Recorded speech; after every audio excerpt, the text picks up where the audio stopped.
निर्वाचन सरिछि फलाफल मध्य घोषणा सरिछि।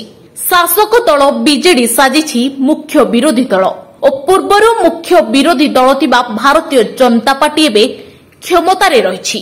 2024 निर्वाचन ओडिशा राजनीति को ओलट पालट कर दैछि।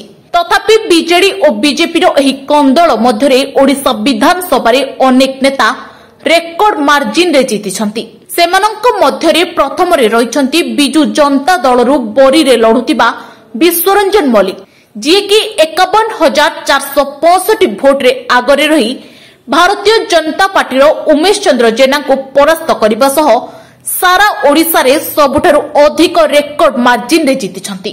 ठीक सेहीपरि द्वितीय रे रहिछंती बेगुनियार बीजेडी नेता प्रदीप कुमार साहू, पाखापाखि 47,814 भोट रे आगे बीजेपी प्रकाश चंद्र बिजुली को हरैछंती प्रदीप साहू।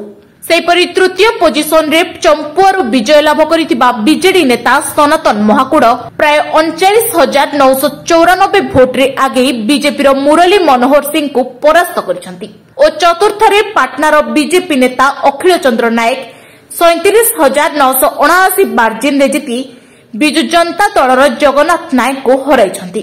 सेपरि पंचम पोजिशन रे बड़साही बीजेपी नेता सनातन बिजुली 37,387 भोट रे बीजेडी नेत्री अनसुया पात्र को परास्त करिसंती।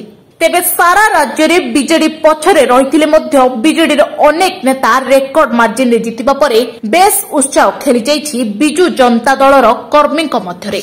Bureau report PPL Odia.